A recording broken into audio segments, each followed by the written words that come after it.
Mapayapang araw po mga senyores, mga magino magmamanok. Welcome po sa ating channel. Narito na naman po tayo para sa panibagong update ng ating seryeng Anak ng Mandirigma. Ito na po ang episode 12 at sa video na ito ay ibabahagi ko ang kasalukuyang kalagayan ng aking mga alaga na ngayon ay 2 months and 3 weeks old na. Maraming salamat po sa lahat ng patuloy na sumusuporta at sumusubaybay sa kanilang paglaki. Mula pa noong sila ay bagong pisang itlog, naging sisig, ngayon po sila ay ganap na istag na. Mga senyores, mga magino magmamanok, habang lumilipas ang panahon, mas lalo kong nakikita ang malaking pagbabago sa 4 na natitirang anak ng mandirigma. Mas buo na ang kanilang pangangatawan, mas makapal na ang balahibo, at mas kumpiyansa na ang kanilang pagkilos. Kitang-kita na rin ang pagkakaiba ng bawat isa pagdating sa tindig, ugali, at development. Sa ngayon, ang tatlo, ang stags at ang isa ay pulet. Tatlo ang stags at isa naman ay pulet. Ito yung pulet. Napakaganda niya, oh, parang kalapati lang, oh.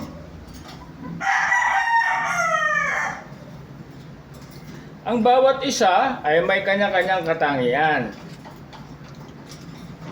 Merong mas dominante,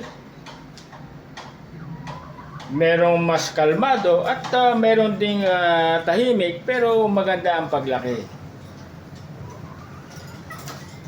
Isa sa mga pinakamahalagang natutunan ko sa pagpapalaki ng mga batang manok ay ang pagiging mapagmasid at hindi sapat na maganda ang bloodline. Kailangan ding obserbahan kung paano sila lumalaki, kung malusog ba ang kanilang katawan,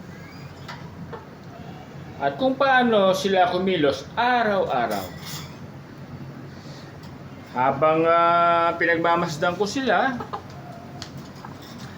naalala ko ang kanilang ama na si Balbas Mandirigma, ang Asil Melsi Match na nag-iwan ng kanyang dugo sa bagong henerasyon.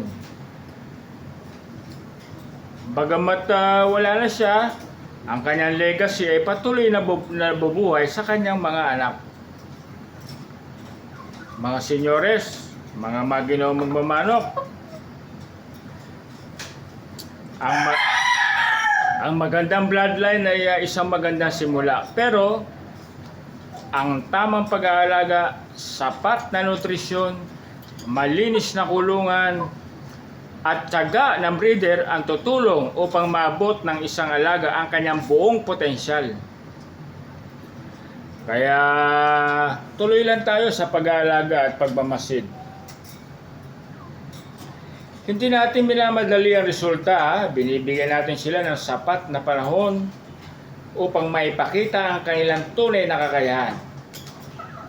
Maraming salamat po sa inyong patuloy na pagsubaybay sa seryeng Anak ng Mandirigma.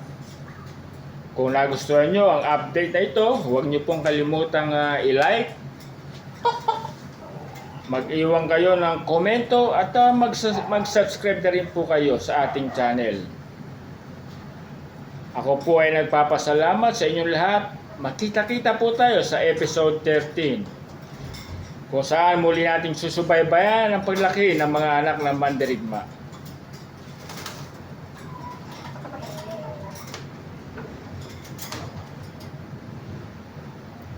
Sa susunod na episode, titingnan natin kung ano pa ang mga pagbabagong makikita sa mga anak ng mandirigma